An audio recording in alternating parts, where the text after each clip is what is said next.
সহিংসতায় ছাত্রদল শিবির, যার উস্কানি দিয়েছে বিএনপি জামায়াত, এমন অভিযোগ সরকারের মন্ত্রীদের।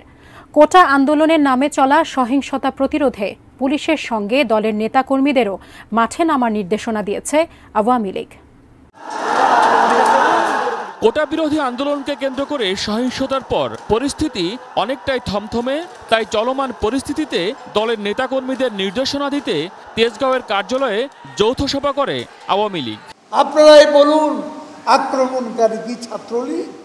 যৌথ সভায় আওয়ামী লীগের সাধারণ সম্পাদক ওবায়দুল কাদের বলেন, সারা দেশের পরিস্থিতি ঘোলাটে করার চক্রান্ত চলছে, যার মূল উদ্দেশ্য কোটা বিরোধী আন্দোলনের আড়ালে সরকার উৎখাতের চেষ্টা। লাশের রাজনীতি করতে চায়। গতকাল তাদের ষড়যন্ত্র উস্কানির মাধ্যমে ছাত্রদল, ছাত্র শিবিরের ক্যাডার বাহিনী সহিংসতা করে সারা দেশে, বিশেষ করে ঢাকা পরিস্থিতি ঘোলাটে করে, যার ফলে কয়েকটি তাজা প্রাণ ঝরে গেল। বিএনপি জামাত, ছাত্রদল, ছাত্র শিবির জড়িয়ে আন্দোলনকে সরকার উৎখাতের আন্দোলনে পরিণত করতে চাইছে। মিডিয়ার হেডিং দেখলে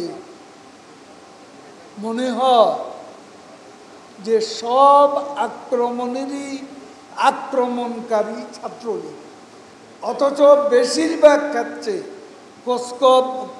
খবর নিয়ে দেখবেন যে আক্রান্ত যারা হয়েছে তারাই ছাত্রলীগ, আক্রমণকারী শিবির আর জামাত বিএনপি। কিছু পত্রিকার হেডিং দেখলে অবাক হয়ে যায় যে সব জায়গায় ছাত্রলীগের হামলা। ছাত্রলীগের ধরে ধরে হল থেকে মধ্যরাতে মেয়েদেরকে বের করে দেয়। আপনারাই বলুন, আক্রমণকারী কি ছাত্রলীগ?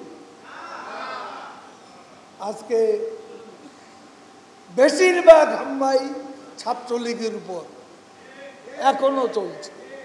ওবায়দুল কাদেরের দাবি, কোটা আন্দোলন শিক্ষার্থীরা শুরু করলেও সেখানে এখন তাদের কোনো নিয়ন্ত্রণ নেই। তাই পরিস্থিতি মোকাবেলায় দলের নেতাকর্মীদের সতর্ক অবস্থানের নির্দেশ দেন তিনি।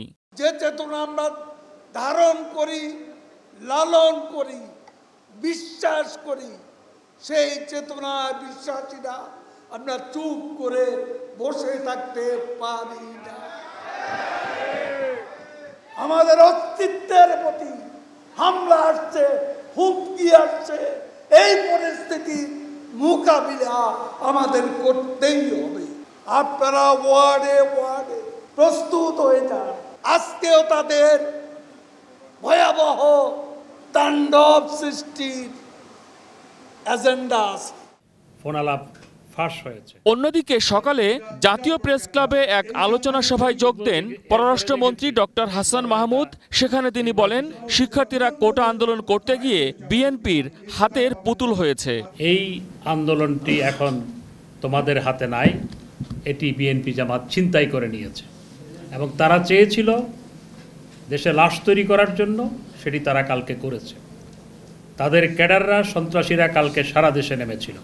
কারো উপর ভর করে বিএনপিকে দেশে অস্থিরতা তৈরি করতে দেয়া হবে না বলেও হুঁশিয়ার করেন পররাষ্ট্রমন্ত্রী। বিএনপি জামাতের পরামর্শে দেয়া হয়েছে। মহসিন কবির, এটিএন নিউজ, ঢাকা। কিভাবে নির্দেশ দিচ্ছে?